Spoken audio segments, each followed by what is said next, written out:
Amigos, amigas, buenas tardes. ¿Qué tal? ¿Cómo están? Gracias por acompañarnos a otra emisión más del programa La Cabina Ganadera. Hoy en el estudio platicaremos acerca de la urolitiasis en ovinos y para ello damos la más cordial bienvenida a Carlos Enrique Juárez Flores, médico veterinario zootecnista por la Benemérita Universidad Autónoma de Puebla. Actualmente es productor y asesor en pequeños rumiantes en los estados de Puebla y Veracruz, crianza y producción de caprinos lecheros de registro, asesor técnico en el laboratorio HQN, además de ser conductor del programa de radio Zootecnia y Salud, que se transmite por conexión radio comunitaria 105.3 Facebook Live. Médico, muchísimas gracias por su presencia. Bienvenido al programa La Cabina Ganadera. No, hombre, para mí es un gustazo estar aquí compartiendo los micrófonos en el estudio. Es un enorme gusto estar aquí, platicar acerca de algo que los productores o los engordadores de la zona, pues yo creo que han tenido muchos problemas acerca de esta enfermedad. Yo lo quiero denominar como un síndrome porque no es solamente de un factor que altere, todo es un proceso endocrino y también multifactorial que acarrea muchos problemas, muchas mermas en este asunto de la producción y la engorda de ovinos, ya que hoy en su momento las granjas que hemos visitado han tenido un muy buen precio, que también es por eso que también se inclinan a engordar, pero hay que recordar muy bien cierto que los borregos no son hechos para comer altas cantidades de grano, desde ahí las enfermedades metabólicas van a tener que aparecer tarde o temprano y como siempre van a tener pues mermas o inclusive pérdidas económicas totales. Médico, ¿puede platicarnos qué es la urolitiasis? Sí, claro que sí, mira, realmente la urolitiasis se le conoce como este nombre, muy comúnmente como los machos tapados, y ya en cuadros ya más informantes o más graves podemos encontrar la urolitiasis obstructiva, que básicamente tenemos un problema grave en el caso de los machos ovinos, que son, hay que señalarlo, una de las cualidades o las causas que no tendríamos que estar realizando es la castración de ellos mismos, ya que esto también son cuestiones que predisponen a los animales a padecer esta enfermedad, ya que no hay una edad reproductiva o las gónadas no se llegan a desarrollar como tal, y básicamente pues también el lumen de la uretra se ve más afectado, y no es otra cosa más que causan cristales directamente en los riñones que van a viajar directamente por la cuestión de la uretra y se van a depositar en el esmegma de la cabeza del pene del macho. Desde ahí donde vamos a empezar a ver ya complicaciones, pero si renombramos todo el proceso que tuvo que haber pasado antes de depositarse estos cálculos, entonces hay un problema bastante grave de manejo nutricional. Por esa parte, vamos a empezar a tener la cuestión más complicada en la cuestión de la alimentación y la forma. Entonces, he escuchado que para poder llegar a tener una gran cantidad de animales, pues básicamente pues se les da muchísimos granos, se les dan 100% al cordero, 100% de grano, donde no hay ninguna fibra, y que esta fibra va a ocasionar fosfatos directamente ocasionados o traducidos por la cuestión de la saliva, y pues obviamente se lo pasan completo. Entonces ya tenemos muy pocos procesos de atonía ruminal, que también nos va a dar muchas complicaciones, acidosis, laminitis y otras grandes cualidades metabólicas en el caso de la alimentación de los borregos. Ya será otro tema de tratar más en futuro, si también tenemos la oportunidad de volver a platicar, más sin embargo hoy vamos a estar aquí tratando el tema de urolitiasis. Entonces básicamente es un problema de enfermedad metabólica que causa problemas de cálculos renales, empieza a afectar los riñones, bajan estos cálculos por la uretra, se depositan y empezamos a tener estas complicaciones. Pero vuelvo a repetir, son por malas cuestiones o hábitos de producción. ¿Cuáles serían los síntomas que presentan los ovinos con esta problemática, médico?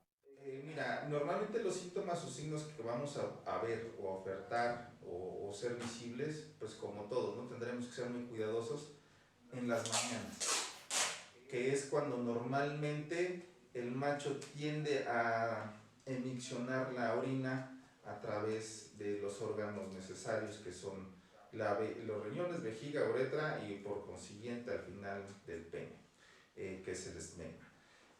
Ahí los machos van a entrar a sacar, en su momento van a desenvainar el pene, van a querer orinar, van a tener como si estuvieran teniendo pues, contracturas en la parte de la región de la vejiga, el rumen, pero solamente van a tener 3 o 4 gotitas y el macho sigue teniendo ganas de hacer, bueno, de emisionar orina, pero solamente van a ser 3 o 4 gotas.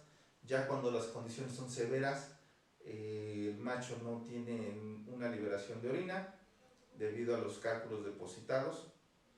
El macho hace intentos por orinar, cual es fallido, y eso ya lo vamos a empezar a notar a cualquier hora del día o en la noche. El macho tarda, se para, orina, trata, pero no puede. Entonces deja de comer. Obviamente al no comer, pues no hay una conversión alimenticia, dejan de tomar agua y al dejar de tomar agua sucede algo más chistoso, se va complicando el caso, porque el pH de la orina empieza a subir, los oxalatos empiezan a crecer más y las deposiciones de cálculos se vuelven a ser mucho más grandes. Entonces llega a ser tan aferrado este problema que se llega a reventar la vejiga. Al reventarse la vejiga, pues obviamente invade todos los órganos que están a su alrededor, lo que es intestino, entonces todos los intestinos que están en cavidad abdominal, y ahí es donde va a ocurrir la muerte de este tipo de animales. Ya no hay mucho que hacer, por eso en un principio de la plática renombrábamos que era una pérdida económica y económica total, puede ser parcial o total. Aquí no hay una época marcada en el año, siempre vamos a tener estas complicaciones. Puede ser cuando hay mucho calor, puede ser cuando ahorita que se viene el frío, el animal al tener frío o estar en su momento el agua fría, va a la prueba pero no toma agua, y eso es un indicador donde vamos a empezar a tener complicaciones para la circunstancia de la formación de cálculos directamente. Entonces se han escrito muchos artículos sobre el cuidado y demás. Aparte también tenemos, en el caso de los machos, predisposiciones, habíamos hablado que le dan, al ser castrados, las gónadas no se liberan, por consiguiente el lumen de la uretra es muy pequeño y ahí también tenemos predisposiciones. En casos de animales muy pequeños que vamos a intentar engordar, digamos, a partir de los 10-15 kilos, cuando su microflora ruminal no está acostumbrada al alimento que se va a ofertar o ofrecer, también ya ahí nosotros mismos estamos haciendo esa inclusión, porque también las dietas altas en granos pues son ricas en fósforos y calcios, y estos calcios y fósforos van a formar cálculos renales. Entonces va a ser importante que en su momento se haga una buena evaluación de las dietas de acuerdo a la etapa como siempre se han manejado las engordas de recepción, qué es lo que vamos a hacer, de dónde vinieron para prevenir las deshidrataciones, y el periodo de acostumbramiento de las dietas, posteriormente una dieta de transición, y al finalizar, al tener un animal de unos 30-35 kilos, es donde vamos a empezar a ocupar dietas altas en granos para poderlos finalizar.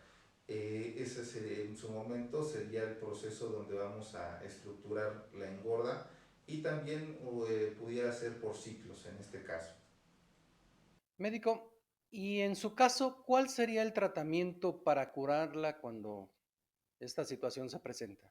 Hay tratamientos quirúrgicos básicamente donde podemos hacer la resección del esmegma, liberamos la presión, obviamente van a orinar, pero como es un problema metabólico, si llega un cálculo más grande, pues obviamente se va a volver al taponamiento por la uretra, entonces es un tratamiento parcial. Hay otros donde se colocan directamente sondas uretrales, que se hace quirúrgicamente, se pone la sonda, por donde salen los ureteres a la vejiga, y de la vejiga se pone la sonda. Este puede ser un tratamiento también arriesgado, porque si son machos de engorda y al hacer este tipo de circunstancias, pues realmente le sale más caro al productor hacer este tipo de tratamientos quirúrgicos con médicos que hacen este tipo de trabajos, y por consiguiente tampoco sería tan recomendable. También hay que mencionar que en el caso de los sementales que tenemos, por el hecho de tenerlos bastante gordos o bastante bonitos, también llegamos a tener este proceso de urolitiasis, ya que el dueño o el productor siempre lo quiere ver y tener en condiciones exorbitantes y que se vean todos musculosos. Entonces ahí nosotros también hacemos un mal uso de las dietas. Entonces, por lo regular siempre hay que tenerlo en una condición corporal de 3 como máximo, 2.5 y 3, para que evitemos todas estas circunstancias de también tener urolitiasis, y aparte ofrecerles forraje.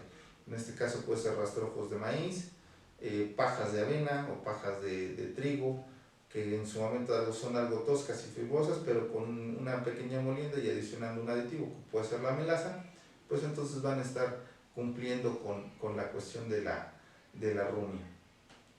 Y ya como término preventivo, que realmente donde vamos a empezar a manejar todas estas circunstancias o cuestiones de prevención, que en mi caso es lo más recomendable, pues ya hay en el caso de la empresa que trabajamos de HQN, se vienen las premezclas con cloruro de amonio, se pueden empezar a ofertar, empezar a trabajar y ser incluidas en las dietas. Normalmente las inclusiones de las dietas de cloruro de amonio tienen que tener de 0.5 a 1%, y de cloruro de sodio desde lo que es el 2% hasta el 5%. Lo que favorecen estas dos cuestiones o dos sales minerales es que en el caso del sodio hay una forzada consumo de agua, donde el borrego va a tener sed, va a tomar agua, y en su momento también va a empezar a trabajar directamente el cloruro de amonio a lo que es la diuresis y la fragmentación de estos cálculos renales directamente, para que no podamos tener cálculos que estén más grandes. Si no hay otra pregunta, podríamos seguir avanzando en el tema, o tú me dirás. Pues sí, nos puede ampliar alguna otra tip sobre la prevención de esta situación. Ok, bueno, en este caso todo el mundo oferta o ya tiene por costumbre el hecho de tener 100% alimentos pellets. Tampoco los pellets son tan recomendables en la inclusión de las dietas, ya que por sí solos al momento de desdoblar o la ingesta más bien, es casi se pasa completamente, entonces ya no tenemos el proceso de rumia como tal al 100%, y eso también es una predisposición de mal manejo a que los borregos empecemos a tener problemas de urolitiasis. Hay que recordar siempre y sencillamente que los animales son de pastoreo y que hemos modificado su flora ruminal para poder tener mayores cantidades de ganancias de peso, conversión alimenticia, y en ese sentido pues vamos a tener toda la cuestión muy particular. Entonces yo tampoco le recomendaría yo la inclusión de pellets en las dietas de engorda, y aunado a eso, que si vamos a traer un trabajo importante de dietas con el 90% de granos, pero sí hay que tener importante el hecho de cómo vamos a empezar a darles de comer a nuestros animales. Sí sería incluir el 10% de fibra. Esta fibra tendría que tener al menos medio centímetro de espesor o de tamaño para poder evitar otra complicación, porque cuando es una dieta más pequeña, una fibra más pequeña, pues empezamos a tener rinitis directamente en la cavidad nasal. Y es porque el polvo se lo van comiendo, y la rinitis sí está, a diferencia de otros animales que tienen estertores en la nariz como función anatómica. Los corderos o los borregos carecen de ella, entonces pues los borregos siempre van a estar en el polvo cuando van a consumir alimento. Médico, ¿El tipo de la calidad del agua influye en algo? Sí, desde luego, por ejemplo, cuando tenemos también aguas duras o de otros minerales, por lo que se recomienda también hacer un estudio de agua para ver qué tipo de minerales o dureza tiene el agua y recordando que también es un factor de predisposición para el consumo de agua y obviamente pues, también son formadores de cálculos y es muy importante también hacer estudios de agua. Inclusive pudiéramos ir más allá al hacer estudios de suelos, la gente que tenga ahí sus praderas o sus terrenos, hay algo importante, sobre todo cuando hay suelos ricos en cobre, esto también puede darse una intoxicación por cobre, que también es un precursor de formador de cálculos. Y pues obviamente causa intoxicaciones en mínimas concentraciones, pero ahí se va manejando y se van quedando directamente en el metabolismo del borrego. Ok, médico, ¿nos puede platicar algunos tips adicionales para nuestros productores que nos ven a través de las redes sociales? Sí, pues ahorita la prevención es lo más importante, volvemos a recalcar ese punto. Es necesario prevenir antes que corregir. Eh, Como les comentaba, los tratamientos quirúrgicos sí es importante, pero son temporales o en su momento son caros. Yo creo que si tenemos un animal de registro que tiene un valor genético para poder salvaguardar al menos en pajillas congeladas, pues pudiéramos realizar la cistotomía con sonda y pues tenerlo de manera permanente, pero sí tener resguardado su genética en pajillas y en los termos. Sería una opción de poder resguardar y salvaguardar ese seguro de vida por la cantidad y la calidad de genética. La otra, pues volvemos a ocupar y a mencionar lo que son los adicionamientos de cloruro de amonio y cloruro de sodio directamente en las dietas, donde sí tendríamos que buscar un asesor técnico que formule o diseñe alguna dieta de acuerdo a los ingredientes que el productor pueda tener, ¿no? Porque normalmente ahorita con la alza de los insumos podemos ocupar otras fuentes de proteína, en su momento todo el mundo depende ya sea del sorgo o del maíz como fuente de energía. En su momento también ya existen otros productos donde podamos acumular ciertas ganancias de energía para poder satisfacer los requerimientos de nuestros animales. Por consiguiente, también hay que tener muy buenas prácticas de manejo a la hora de alimentación para que el alimento no sea rezagado de 2 o 3 días, sino que sea lo más fresco posible que se pueda ofertar al animal y obviamente evitar consumos. Otra de las circunstancias, evitar también pues la flora nociva de los animalitos, por ejemplo en el caso de los pajaritos, llegan a comer por necesidad del hambre, también pueden ocasionar otras circunstancias, sobre todo cuando hay corderos pequeños. Pero retomando el tema, eso sería básicamente los tips o cuestiones que pudiéramos realizar como de manera preventiva y evitando pérdidas económicas parciales o totales. Ok, médico. ¿Algún otro comentario que nos quiera platicar? Eh, Esperando que sea de mucha utilidad este tema para los productores de la zona y de las partes de algunos otros estados que nos ven a través del programa La Cabina Ganadera. Sí, mira, realmente ya podemos, ya podemos empezar a tener con este tipo de cápsulas o de programas que se hacen para todo productor. Hay que compartir el conocimiento y en ese sentido la gente va a empezar a tener mayor información y que le va a funcionar a su producción, ¿no? Entonces, en ese sentido, yo les aconsejo en primera instancia que se acerquen a la gente que sabe, que tiene la disposición de tomarse el tiempo de visitar sus granjas o sus explotaciones, ya que los productores no podemos enmarcarlos en un cuadro como tal, porque todos los productores tienen visiones, nociones e insumos diferentes.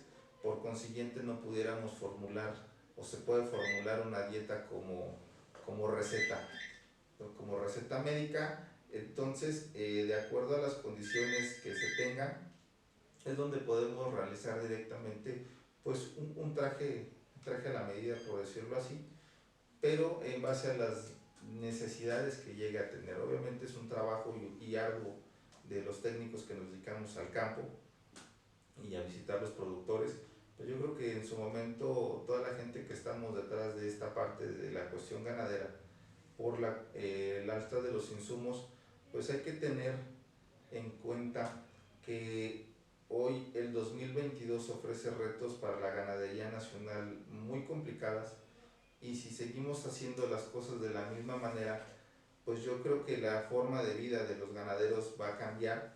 Mucha gente desafortunadamente va a desaparecer, va a dejar de trabajar, pero otros, los que sobrevivan, van a innovar la ganadería nacional con buenas prácticas, con nuevas tecnologías, con muchas cosas que se va acercando y asemejando la producción, porque también ya la mano de obra cada vez se va haciendo más difícil de encontrar. Ya es difícil que el trabajador o la gente que te ayuda en el rancho ya no le gusta, tiene otras ideas y otras formas de generar un ingreso para su familia, entonces ya no quieren andar ahí con el rebaño, con los bovinos o con los cerdos. Entonces sí enfrenta hoy por hoy la ganadería nacional un reto difícil, más no imposible. Vuelvo a mencionar, tendríamos que utilizar las nuevas tecnologías como el uso de las premezclas minerales, de los suplementos energéticos, de las secuestrantes de toxinas que tanto afectan a la producción animal. Por mencionar o citar algunos, nos empiezan a crear abortos, también problemas metabólicos, y hay muchas circunstancias que no vemos, solamente vemos que come el animal y le ofrecemos el alimento, y siempre va a decir el productor, es que no crecen, no engordan, no es negocio, cambio de giro. Y yo creo que no se va a tratar de eso, porque toda la gente que estamos detrás del ganado, pues siempre tratamos de procurar brindar a la sociedad un alimento muy importante para el consumo humano, que sea inocuo y libre de gérmenes y bacterias, Médico, para que agradecemos podamos también su tener presencia y desarrollar en el programa pues, La las nuevas Cabina generaciones Ganadera, y las futuras y tomamos generaciones la de palabra México. para continuar con otra charla más sobre estos temas tan interesantes, y esperando, como decía en un principio, esperando que sean de gran beneficio para nuestros productores que nos ven a través de las redes sociales. Muchísimas gracias, médico, y pues nos vemos en la siguiente emisión. Sí, muchísimas gracias. Esperamos que no sea la primera ni la última, y seguir colaborando desde todas las partes que podamos hacer para que tengamos una mejor ganadería nacional.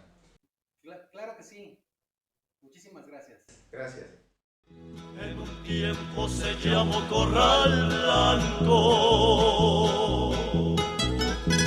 pero eso ya es historia, ya muy poco se acuerda, porque ahora ya es uno de los grandes y en la ganadería no tiene competencia. Con qué gusto te canto, Ezequiel Montes, le canto con el alma a toda tu grandeza, porque tienes puros hombres cabales y todas tus mujeres son de una real belleza.